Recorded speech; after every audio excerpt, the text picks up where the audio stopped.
तो फिर मौत से डरना कैसा? एक हिजरत ही तो है, नक्ल मकानी ही तो है। नाज़रीन आदाब, मैं हूं विशाल आजम। दो रुख की शुरुआत आज मैंने तारिक मतीन के एक शेर से की है। दरअसल इस शेर के जरिए हम आज ये जानने की कोशिश करेंगे कि मुल्क में हर तरफ बेचैनी, बेइत्मीनानी, आहो फुगा, अपनों से बिछड़ने का दर्द, अपने प्यारों की मैयत पर चीखो पुकार, ये सब आखिर क्यों है? कोई नई शय तो है नहीं मौत। मुल्क की किसी रियासत में नाइट कर्फ्यू, कहीं नाइट लॉकडाउन, कहीं वीकेंड लॉकडाउन, कहीं दिन का कर्फ्यू, ये सब आखिर क्यों है? कभी सोचा है? 2 गज दूरी, मास्क है जरूरी, दवाई भी, कड़ाई भी, इन सब नारों का क्या मतलब है? क्या ऐसा करने से मौत कभी नहीं आएगी? दरअसल इन सब के पीछे अफसोस इसलिए होता है जब भारत विश्व गुरु के नारे के बीच मुल्क की राजधानी दिल्ली के बारे में यह खबर सुनने को मिलती है कि रात के खत्म होने से पहले पहले दिल्ली के अस्पतालों में ऑक्सीजन खत्म हो जाएगा। अगर अलग सुबह तक ऑक्सीजन की सप्लाई नहीं हुई तो हाहाकार मच जाएगा। यह कहना है दिल्ली के नायब वजीर आला का, मनीष सिसोदिया का। यह मौका होता है डरने का। डर मौत का शायद उतना नहीं, बल्कि डर इसका कि ऑक्सीजन नहीं मिल पाने की वजह से मौत हो जाए। इस बात का डर, वो मुल्क जहां दुनिया का सबसे ऊंचा स्टैचू हो, उस मुल्क में अस्पताल में दवाई नहीं मिलने की वजह से मरने पर डर लगता है। वो मुल्क जहां दुनिया का सबसे बड़ा स्टेडियम हो, जहां सबसे ज्यादा लोग बैठकर या आधे लेटकर मैच का लुत्फ ले सकते हो, उस मुल्क में अस्पतालों में बेड न मिलने की वजह से मरने पर डर लगता है। हालात बद से बदतर होते जा रहे हैं। नेताओं के भाषण काम न आए और लोगों की एक के बाद एक जान जाने के हालात बने हुए हैं। वो मुल्क जहां के वजीर दाखिला कोरोना पॉजिटिव रहे, लोकसभा के स्पीकर कोरोना पॉजिटिव हुए, साबिक वजीर आजम कोरोना पॉजिटिव हैं, कांग्रेस के साबिक कौमी सदर कोरोना पॉजिटिव हैं, और अवामुन्नास का क्या बताया जाए। 21 लाख से ज्यादा कोरोना के एक्टिव केसेस हैं। मुल्क में अब तक कोरोना से करीब 2 लाख लोगों की मौत हो चुकी है, लेकिन अवाम की सेहत की फिक्र सियासी रहनुमाओं को जल्द नहीं, देर से होती नजर आ रही है। कहीं लॉकडाउन को इस वबा से लड़ने का अहम जरिया मानकर इकदाम किए जा रहे हैं, तो कहीं हाईकोर्ट के अहकाम के बावजूद लॉकडाउन से इनकार देखा जा रहा है। मुतवस्सित तबका, कामगार तबका, फिर बेयारो मददगार अपने ही मुल्क में रेलवे स्टेशनों, बस अड्डों के बाहर पनाहगुज़ी की तरह परेशान हाल नजर आ रहा है। वजीर आजम का खिताब भी हुआ। वजीर आजम ने भी कहा कि लॉकडाउन से मुल्क को बचाना है। क्या यह मुमकिन है? पिछली बार जब बहुत कम नुकसान कोरोना ने पहुंचाया था, तब भी पूरे मुल्क में लॉकडाउन काफी लंबे वक्त के लिए लगा था और तब यह कहा गया था कि मुल्क ने कोरोना वबा पर बहुत हद तक काबू पा लिया है। लेकिन अब ऐसा क्यों है कि जब मुल्क में हर दिन 1500, 1600, 1700, 1800 अमवात हो रही हैं, तब लॉकडाउन से बचने की बातें हो रही हैं? इससे क्या फायदा होगा? वजीर आजम ने जरूर कुछ सोचा होगा, तभी उन्होंने ऐसी बात कही है, ऐसा मशवरा दिया है। तो लॉकडाउन को लेकर मशवरा क्या है उनका, और लॉकडाउन को लेकर अलग अलग पार्टियों के जो लीडर हैं उनका मौक़िफ़ क्या है, ये हम जानने की आज दो रुख में कोशिश करेंगे। हमारे साथ मौजूद है अनिला सिंह, जो तर्जुमान है बीजेपी की, और हमारे साथ है रीना गुप्ता, तर्जुमान आम आदमी पार्टी की। आप दोनों का बहुत बहुत इस्तकबाल है दो रुख में। सबसे पहला सवाल, वजीर आजम ने अपने खिताब में यह कहा है कि मुल्क को लॉकडाउन से बचाना है। सवाल इस बात को लेकर ही है कि क्या अब लॉकडाउन सियासत का एक मरकज बनकर रह गया है? क्या लॉकडाउन के इर्द गिर्द सियासत हो रही है? क्योंकि मशवरा उनका सुनने में जरूर अच्छा लगता है कि लॉकडाउन होगा तो जो मईशत है, जो इकोनॉमी है, उस पर एक करारी चोट पड़ेगी। मैं सबसे पहले रीना गुप्ता के पास आता हूं, आपका इस पर क्या रुख है? देखिए आजम जी, माननीय मुख्यमंत्री अरविंद केजरीवाल जी ने हमेशा से कहा है कि लॉकडाउन जो है वो किसी भी बात का सॉल्यूशन नहीं है, और कोविड का तो बिल्कुल भी सॉल्यूशन नहीं है, क्योंकि जैसा आप जानते हैं इस देश की करीब 70% आबादी जो है वो रोज की रोजी रोटी के लिए रोज इस पे निर्भर करती है कि वो रोज बाहर जाएं और वो कमाएं, और उसी से उनके घर में चूल्हा जलता है। तो लॉकडाउन करने के हम बिल्कुल भी पक्ष में नहीं थे, परंतु जिस तरह दिल्ली में कोरोना के केसेस बढ़ रहे थे और पिछले 8 दिनों में 10,000 से लेके 30,000 केसेस आज नजर आ रहे हैं। तो इसको देखते हुए और कोई सॉल्यूशन बचा ही नहीं था, इसीलिए माननीय मुख्यमंत्री जी ने कहा कि हम कुछ दिनों का लॉकडाउन करके देख रहे हैं। और इसके साथ साथ दिल्ली सरकार रात दिन मेहनत कर रही है। आपने देखा होगा सुबह से शाम तक मंत्री एक एक अस्पताल में जा रहे हैं। और हमने जो है जब पिछले एक हफ्ते में हमने बेड्स की संख्या करीब 3 गुनी कर दी है। आज की तारीख में दिल्ली में 19,000 के लगभग बेड हैं, जिसमें से करीब 3,000 आज भी खाली हैं सरकारी दिल्ली सरकार के सरकारी अस्पतालों में जी। लेकिन जैसा कि आपने देखा होगा आज भी मुख्यमंत्री जी ने गुहार करी, ऑक्सीजन की सप्लाई जो है वो दिल्ली की बिल्कुल खत्म हो रही है। और इसमें हम केंद्र सरकार से मदद चाह रहे थे, लेकिन केंद्र सरकार का जो रवैया रहा है वो थोड़ा सा गैर जिम्मेदाराना रहा। और जो दिल्ली की जो सप्लाई थी वो दूसरे राज्यों में डाइवर्ट कर दी गई। इसके लिए हमने कोर्ट का दरवाजा भी खटखटाया, कोर्ट में भी पिटीशन फाइल करी कि जो दिल्ली की सप्लाई है, दिल्ली की जो ऑक्सीजन की सप्लाई है वो दिल्ली को मिलनी चाहिए। ठीक है, मैं आपको थोड़ा सा रोकूंगा, फिर से आपके पास आऊंगा, बने रहिएगा। हमारे साथ अनिला सिंह भी है।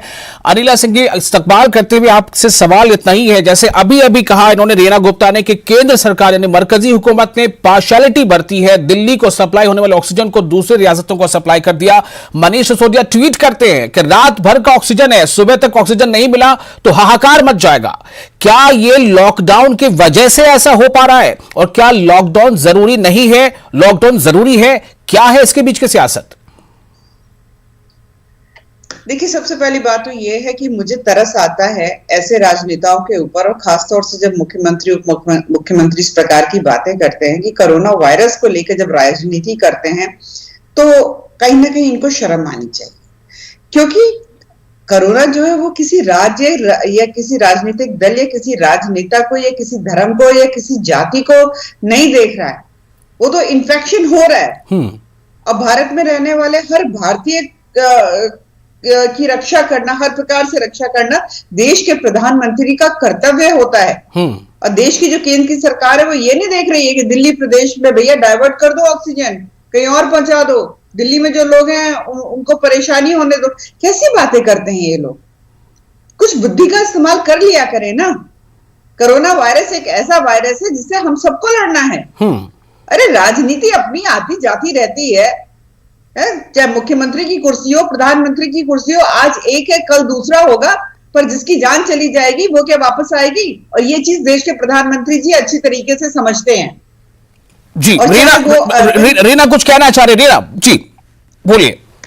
ये तो मतलब मैं नहीं कह रही हूं, ये कोर्ट ने फटकार लगाई है। कोर्ट ने कहा है कि दिल्ली का जो कोटा है वो दिल्ली को दिया जाए। और आप जैसा आप देखते आ रहे हैं, हम लोग 3 महीने से गुहार कर रहे हैं कि आप हमें दिल्ली में वैक्सीन ज्यादा दीजिए, लेकिन इस पूरे समय में ये देखा गया कि प्रधानमंत्री और पूरा कैबिनेट जो था वो पश्चिम बंगाल में इलेक्शन में ज्यादा बिजी था और उन्होंने इस बात का कोई तवज्जो ही नहीं दिया। और दिल्ली और बाकी बहुत सारे स्टेट्स मांगते रहे कि हमें वैक्सीन दीजिए, वैक्सीन दीजिए। और अब हालत ये हो गई है कि पूरे देश में वैक्सीन खत्म हो गई, क्योंकि हमने सारी वैक्सीन दूसरे देशों को एक्सपोर्ट कर दी। तो दूसरे देशों को वैक्सीन एक्सपोर्ट करना जरूरी था या अपने देश में वैक्सीन लगाना जरूरी था? ये सवाल हम लगातार केंद्र सरकार से पूछते आ रहे हैं और अभी तक हमें कोई जवाब नहीं मिला है। और तो और कर तो ये बोल दिया केंद्र सरकार ने कि सिर्फ 50% जो है वैक्सीन वो फ्री मिलेगी, बाकी 50% जो है वो हमें खरीदनी पड़ेगी बाजार से। पूरे विश्व में कोई भी ऐसा देश नहीं है जहां पे ऑक्सीजन वहां के नागरिकों को खरीदनी पड़ रही हो। हर देश में केंद्र सरकार फ्री में ऑक्सीजन मुहैया कराई रही है। लेकिन अभी वजीर आजम ने भी अपने खिताब में कहा है कि ऑक्सीजन को हम मुहैया कराने की लगातार कोशिश कर रहे हैं। वजीर आजम ने यह भी कहा है कि 1 मई से 18 साल की उम्र भी वैक्सीनेट हो सकते हैं। तो क्या इसका कुछ फायदा नजर आएगा? फायदा नजर आएगा, लेकिन वैक्सीन ही नहीं है। अब आप बताइए, वैक्सीन कोई साबुन तेल थोड़ी ना है। आज आप ऑर्डर करिए तो ऐसा नहीं है कि आपने 1 करोड़ वैक्सीन आज ऑर्डर कर दी और कल 1 करोड़ हाजिर हो जाएगी। 12-12 महीने, 6-6 महीने लग जाते हैं सर। जब पूरा विश्व अपने वैक्सीन के कॉन्ट्रैक्ट साइन कर रहा था, अमेरिका जैसे देश, इंग्लैंड जैसे देश जिन्होंने करोड़ों अपने, जितनी उनकी जनसंख्या नहीं है उससे कई गुना उन्होंने वैक्सीन जो है साइन कर ली, तो उस समय हमारे देश की जो केंद्र सरकार थी वो सो रही थी और वो पश्चिम बंगाल में इलेक्शन में व्यस्त थी। अनिला, योर रिएक्शन है कि किसी कंपनी के पास अनिला, योर वैक्सीन रिएक्शन नहीं है इंडिया के लिए। जी नहीं, देखिए ऐसा है कि ये जिसको बोलते हैं बहुत ही अब उबाऊ एक्यूजेशंस हो चुके हैं। जो विपक्षी दल है इनको कुछ नई चीज लेकर आनी चाहिए। जैसा कि मैंने कहा कि देश के प्रधानमंत्री जी के पास इतनी फुर्सत नहीं है कि वो ये देखें कि अरविंद केजरीवाल जी के जो प्रवक्ता हैं या उनके नेता हैं या वो खुद जो हैं वो क्या कह रहे हैं और क्या नहीं कह रहे हैं, या ममता बनर्जी क्या कह रही हैं, या कैप्टन अमरिंदर जो है अपने वो क्या बोल रहे हैं। तो इसके पास बिल्कुल भी टाइम नहीं, बिल्कुल इस चीज के लिए बिल्कुल भी टाइम नहीं है। वो देख रहे हैं, चाहे वो वैक्सीनेशन हो, चाहे वो ऑक्सीजन सप्लाई हो, चाहे वो मेडिकेशन हो, उनकी पूर्ति होनी चाहिए। डबल ट्रिपल 10 टाइम्स से प्रोडक्शन कर चुके हैं। और यहाँ पर हमें आम आदमी पार्टी से फॉरेन पॉलिसी क्या होनी चाहिए वो सीखने की आवश्यकता नहीं है। दिल्ली प्रदेश एक छोटा सा प्रदेश है, वो अरविंद केजरीवाल जी से नहीं संभलता है। अगर मैं कहूं कि हेल्थ तो स्टेट इश्यू होता है, लेकिन अनिला जी आज भी दिल्ली में जो केसेस हैं उससे कहीं ज्यादा उत्तर प्रदेश में केसेस हैं, 30,000 के करीब 24 घंटे के अंदर। बिल्कुल ठीक बात आप कह रहे हैं, है ना। उत्तर प्रदेश और दिल्ली प्रदेश का कोई कंपैरिजन हो भी नहीं सकता। मध्य प्रदेश में बहुत तेजी से केसेस बढ़ रहे हैं, कर्नाटक में बढ़ रहे हैं। जी, मैं वही कहना चाह रही हूँ। अगर मैं उत्तर प्रदेश की बात कहूं तो हमारे 2 जिलों को मिलाकर पूरे दिल्ली प्रदेश की आबादी हो जाएगी, ठीक है। तो कोई कंपैरिजन नहीं है। बात यहां मैं कह रही हूँ कि बिल्कुल उत्तर प्रदेश, मध्य प्रदेश, दिल्ली प्रदेश, हिमाचल प्रदेश, कोई भी प्रदेश हो, है तो भारत का ना। ये बात क्यों नहीं समझी जा रही है? अब क्यों प्रोएक्टिव नहीं होते हैं वो प्रदेश? तो फिर ऐसी बात क्यों आती है कि चुनाव को कोरोना से जोड़कर नहीं देखा जाना चाहिए? बंगाल में कोरोना को जो है उसका चुनाव से कोई असर नहीं पड़ रहा है, वहां पर क्या गैदरिंग्स का इस पर असर नहीं पड़ा? जब वो भी एक देश है, प्रदेश है। तो मेरा सवाल सबसे है। बिल्कुल आपका सवाल बिल्कुल सबसे होना चाहिए। और देखिए आजम साहब, मैं एक चीज बताती हूँ, अगर चुनाव का विषय यहाँ पर आता है तो आपको ये सवाल ये पूछना चाहिए इलेक्शन कमीशन से। लेकिन चुनाव में जो लोग बिना मास्क के हैं, क्या उनसे भी सवाल पूछा नहीं जाना चाहिए? बिल्कुल, मैं तो कहती हूं ना कि एक अम्ब्रेला डिसीजन लेना चाहिए ना इलेक्शन कमीशन को। तो आप स्टैंड आउट नहीं कर सकते। रीना सवाल इस बात को लेकर है, आप जो कह रही हैं कि वजीर आजम जो है वो ध्यान नहीं दे रहे, जबकि अनिला साफ तौर से कह रही है कि वजीर आजम के पास बहुत सारे काम होते हैं, लगातार वो कोविड वैक्सीन की मॉनिटरिंग कर रहे हैं, उनके पास वक्त की कमी है। फिर आपको शिकायत क्यों है रीना?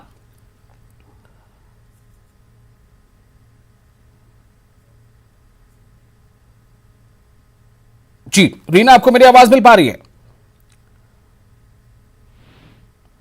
रीना गुप्ता को मेरी आवाज मिल पा रही है? तो सवाल इस बात को लेकर भी है कि वजीर आजम ने आज जो खिताब किया है कौम से, क्या आज के खिताब के बाद से जो एक पॉजिटिविटी आनी चाहिए माहौल में, सिस्टम में, लोगों के जहन में, ये किस हद तक आगे बढ़ेगा? अनिला बार बार हमें यह कह रही है कि मुल्क में जैसा वज़ीर आज़म ने कहा है वैक्सीन की कमी नहीं होने दी जाएगी, और 1 मई से वज़ीर आज़म ने कहा है कि 18 साल के लोग भी वैक्सीनेट हो सकते हैं। सवाल फिलहाल इस बात को लेकर है कि जिनकी जानें 10 से 20 घंटों के अंदर चली जा रही हैं, 20 से 24 घंटों के अंदर चली जा रही हैं, उनकी जानों को कैसे बचाया जा सकता है? दिल्ली में अगर लॉकडाउन के बीच वजीर आला वहां यह कहते हैं कि रात भर का ऑक्सीजन है, सुबह होते होते तो ऑक्सीजन की सप्लाई नहीं हुई, तो हाहाकार मच सकता है। इससे कैसे लड़ा जाएगा? चूंकि वैक्सीनेट तो 18 साल के बाद के लोग 1 मई के बाद से करा पाएंगे, अभी काफी वक्त है, और जिस दिन डोज पड़ेगा कोई जरूरी नहीं कि उसी दिन से आप कोरोना से लड़ने के लायक हो जाएं, लेकिन फिर भी पॉजिटिविटी, एक मुस्बत सोच, इसकी बहुत जरूरत है। अनिला, मैं आपके पास फिर से एक सवाल लेकर आ रहा हूं कि ऐसे में कि जब बहुत सारे के चैलेंजेस अब बिल्कुल सामने मुंह बाए खड़े हैं, इसमें किस हद तक जरूरी है कि पॉलिटिक्स अलग हो, काम सीरियसली हो? पहली बात तो यह है कि मैंने एक बार भी ये नहीं कहा कि हमारे देश के प्रधानमंत्री के पास समय की कमी है। मैंने बिल्कुल ये बात नहीं कही जो अभी आपने जिक्र किया। देश के प्रधानमंत्री, अभी आपने ये कहा ना उनके पास वक्त नहीं है कि वो केजरीवाल को सुने या उसको सुने उसको सुने। अभी खबर ये भी आई थी कि उद्धव ठाकरे भी मिलना चाह रहे थे ऑक्सीजन की कमी को लेकर के, उनको पता चला कि पीएमओ से उन्हें जवाब मिला कि अभी वो जो है बंगाल इलेक्शन में बिजी है। इस पर बात हो रही है हमारी। नहीं, आप रिवाइंड करके बाद में फुर्सत से देख लीजिएगा। मैंने वक्त की कमी वाला कोई स्टेटमेंट नहीं कहा। मैंने ये कहा कि प्रधानमंत्री जी को ये नहीं देखना कि अरविंद केजरीवाल जी क्या कह रहे हैं या कोई और मुख्यमंत्री क्या कह रहे हैं, वो अपना काम करेंगे ना। नहीं, लेकिन पीएम राजनीति तो में मीटिंग थोड़ी करते हैं ना, समझने वाले पीएम हैं। ने कई बार वुज़राए आला के साथ मीटिंगें की हैं और मैं बात उनसे पूरी उनके कर लूं, आप मेरे उनके को उनके कंसर्न्स को लगातार सुना है। काट रहे हैं। मैं बात पूरी कर लूं। जी। देखिए, ऐसा है, लगातार देश के प्रधानमंत्री देश के मुख्यमंत्रियों के साथ बैठक कर रहे हैं, कॉन्स्टेंटली कर रहे हैं, फार्मास्यूटिकल कंपनीज के हेड्स के साथ कर रहे हैं। क्यों कर रहे हैं? उनको चिंता है, उनको यह देखना है कि देश जो है वो कोरोना की चपेट से निकले। जी। और जो मुख्यमंत्री जिनको चिंता नहीं है इस बात की, वो आते नहीं है। ममता बनर्जी नहीं आती है, कभी भी नहीं आई इस प्रकार की मीटिंग्स में। बात वो करती हैं कोरोना की। भाई सीधी सी बात है, जिन मुख्यमंत्रियों को अपने प्रदेश की चिंता है वो डेफिनेटली वो मीटिंग अटेंड करते हैं, प्रधानमंत्री जी के साथ बात करते हैं कॉन्स्टेंटली। मैंने कितनी डिबेट्स करी हैं कि क्यों नहीं वैक्सीनेशन फॉर ऑल क्यों नहीं शुरू हो रहा, क्यों नहीं शुरू हो रहा, कॉन्स्टेंट हैमरिंग। और जब आज कहा गया कि ठीक है वैक्सीनेशन फॉर ऑल यानी 18 इयर्स एंड अबव हम ओपन कर रहे हैं और 50% जो है स्टेट जो है वो डायरेक्टली प्राइवेट प्लेयर से भी खरीद सकते हैं और वैक्सीनेशन जो है स्टार्ट करिए। चलिए, सेंटर जो है वो बिल्कुल ये एक अच्छी पहल जरूर है। पहले भी खबर आ रही थी, वज़ीर आज़म ने भी कह दिया है, जाहिर सी बात इससे एक पॉजिटिविटी आगे बढ़ेगी। अनिल जी, मैं छोटा सा एक ब्रेक लेता हूं, ब्रेक के बाद हम फिर हाजिर होंगे। आप बन रहे हमारे साथ, छोटा सा ब्रेक के बाद एक बार फिर आपका स्वागत है। आप इस्तकबाल है, आप देख रहे हैं दो रुख। दरअसल जो मौजूदा हालात पूरे मुल्क में बने हुए हैं उसमें इसी बात को लेकर हर तरफ जो रियासत की अलग अलग सरकारें हैं वो इस बात पर गौर व फिक्र कर रही हैं कि आखिर कैसे कोरोना के बढ़ते मामले की चेन को कट किया जाए, उससे रोका जाए, उससे तोड़ा जाए। चेन तोड़े जाने के लिए लोगों को लगता है कि सबसे अहम यह है कि लॉकडाउन किया जाए, कुछ ना कुछ ऐसा किया जाए कि लोग भीड़ में इकट्ठा ना हो, भीड़ में एक साथ लोग इकट्ठा ना हो। इसके लिए क्या तदाबीर की जा सकती हैं? कर्फ्यू लगाया जा सकता है, लॉकडाउन किया जा सकता है, लेकिन वजीर आजम ने अपने खिताब में कुछ देर कबल कहा है कि लॉकडाउन से मुल्क को बचाना है। अगर लॉकडाउन भी नहीं होगा और एक तरफ किसी भी मजहब के किसी अकीदे की दुहाई के साथ हजारों लाखों लोगों का एक तरफ जमावड़ा होगा, या चुनाव की रैली के नाम पर लाखों लोग एक साथ इकट्ठा हो जाएंगे, या फिर बहुत ऐसी दुकानों पर जहां पर शराबें बिकती हैं, जैसे ही पता चलता है कि यहां पर अब कर्फ्यू लगने वाला है या लॉकडाउन लगने वाला है तो इतनी भीड़ इकट्ठा होती है कि फिर से वहां पर जो कायदे कानून है या सोशल डिस्टेंसिंग मेंटेन करने की जो बात आती है उसका शिराजा बिखर जाता है। तो सवाल इस बात को लेकर आखिर कब कैसे इसके चेन को तोड़ा जा सकता है? वज़ीर आज़म ने साफ तौर से फिर से एक बार आवाम से यह दरख्वास्त की है कि दवाई भी कड़ाई भी, सोशल डिस्टेंसिंग का आप ख्याल रखें, भीड़ से बचें, भीड़ में ना जाएं, आप बचें, जहां तक मुमकिन हो घरों में रहें। वज़ीर आज़म ने कहा है कि वैक्सीनेशन की कमी मुल्क में नहीं होने दी जाएगी। उन्होंने इस बात का ऐलान भी किया कि 1 मई से 18 साल की उम्र के लोग भी वैक्सीनेट कर सकते हैं, वैक्सीनेट खुद को करा सकते हैं 1 मई से। लेकिन अभी जो सबसे बड़ा मसला सामने है, जिसमें हर दिन यानी गुज़िश्ता दिन के मुकाबले आने वाला दिन, आने वाले दिन के बाद वाला दिन, हमेशा जो आंकड़े हैं वो बढ़ते जा रहे हैं। सवाल इस बात को लेकर है कि 2 दिनों के अंदर क्या होने वाला है, हफ्ते दिनों के अंदर क्या कुछ हो जाएगा, इसको लेकर सवाल है। कई रियासतों के जो हाई कोर्ट्स हैं उसने वहां की हुकूमतों को ऑर्डर दिया है, अहकाम जारी किए हैं कि अगर आप 48 घंटों के अंदर लॉकडाउन या कर्फ्यू जैसा कोई अमल नहीं नाफिज करते हैं तो हमें इसके बारे में सख्त कोई फैसला करना पड़ेगा, अहकाम देना पड़ेगा। तेलंगाना में भी यह हुआ। उसके बाद फौरन हुकूमत ने यहां पर ऐलान किया कि रात 9 बजे से लेकर सुबह 6 बजे तक 5 बजे तक नाइट कर्फ्यू होगा। उत्तर प्रदेश में यह मामला सामने आया, लेकिन वहां पर जो वहां की रियासती हुकूमत उसने कहा कि हम पूरी तरह से लॉकडाउन नहीं लगा सकते, इससे हमें मईशत को खतरा पड़ जाएगा। सवाल इस बात को लेकर है कि आखिर इस बीच से निकला कैसे जाए। अनिला सिंह हमारे साथ लगातार मौजूद है, बहुत शुक्रिया आपका सब्र के साथ इस ब्रेक के वक्त का इंतजार करने के लिए। अनिला जी, सवाल इस बात को लेकर अनिला जी है, आपने भी अपने कईयों के फोन कॉल रिकॉर्ड किए होंगे, या रिकॉर्ड मतलब रिसीव किए होंगे, और आपको भी यह खबर मिली होगी कि फलां की डेथ हो गई, फलां अस्पताल में है, फलां को ऑक्सीजन नहीं मिल पा रही है। ऐसी सूरत हाल में इमीडिएटली हमें क्या करना चाहिए? वजीर आजम के खिताब का किस तरह से एक मुस्बत यानी पॉजिटिव असर पड़ सकता है? नहीं, आप जो बात कह रहे हैं ये पूरा भारतवर्ष इस चीज को महसूस कर रहा है, मैं भी कर रही हूँ। बिल्कुल आप बात ठीक कह रहे हैं कि मैं भी बहुत सारे फोन कॉल्स को रिसीव करती हूँ और जहां तक हो सकता है मदद करने की कोशिश करती हूँ। जबरदस्त सर्ज है, ये जो नया वेरिएंट आया है कोरोना वायरस का, ये बिल्कुल जैसे एक तरीके से कहूंगी कि पहला वाला तो बाहर से आते तो बिल्कुल इंडियन मेड है और पूरा मुकाबला कर रहा है हम लोगों को पस्त करने में। पर हमारे भारत की धरती ऐसी है कि यहाँ पर बारंबार इतिहास गवाह है कि पस्त करने का बहुत प्रयास किया जाता है, पर हम पस्त होते नहीं हैं। बस ये ऐसा समय है कि यहाँ राजनीति ना करिए। हाँ, जो लोग बहुत उल्टी सीधी बातें करते थे वैक्सीन को लेकर, आज वही कोरोना संक्रमण से लेके बीमारी से लेकर अपने अपने घर में आइसोलेट होकर बैठे हुए हैं, कुछ एडमिटेड हैं। तो सीधी सी बात है, ना तो कोरोना वैक्सीन जो है वो किसी राजनीतिक दल की है, हाँ, ना ही कोरोना वायरस किसी राजनीतिक दल का है। जहां तक बात रही लॉकडाउन की, अभी दिल्ली प्रदेश में लॉकडाउन किया और हमने देखा है कि आनंद विहार बस स्टेशन या कोई भी बस स्टेशन या रेलवे स्टेशन पे चले जाइए, बाढ़ आई हुई है प्रवासी मजदूरों की वापस अपने अपने घरों के जाने के लिए। ये स्केरी है। ये यहाँ पर मुख्यमंत्री का फर्ज बनता था कि आप दिल्ली प्रदेश के मुख्यमंत्री हैं, आपने आके जो डिक्लेयर किया कि 6 दिन के लिए लॉकडाउन रहेगा, तो 6 दिन जो दिन में कमाता है रात में खाता है, उसके लिए आपने क्या किया? कुछ सोचा आपने? तो यही सवाल तो पिछले बार के लॉकडाउन के बारे में उठाया गया था कि 4 घंटे के नोटिस पे, अभी तो कोई भी लॉकडाउन कम से कम 42 घंटे या 24 घंटे या 50 घंटे के नोटिस पे लग रहा है। पिछली बार 4 घंटे के नोटिस पे पूरे मुल्क में लॉकडाउन का ऐलान कर दिया गया था। सवाल इस बात को लेकर क्या हुकूमतें डर रही हैं? क्या उन्हें लगता है कि इसका सियासी नुकसान हो जाएगा? देखिए, मैं अपने देश के प्रधानमंत्री को बहुत अच्छी तरीके से समझती हूँ।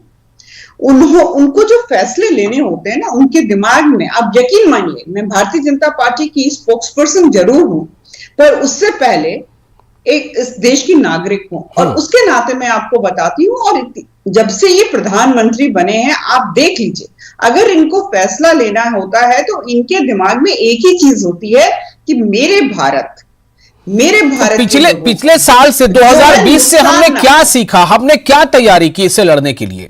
क्यों केसेस इतने ज्यादा बढ़ गए? पिछले साल तो 97,000 से ज्यादा केस नहीं बढ़े थे 24 घंटे में, अब 2,70,000 करीब केसेस आ रहे हैं।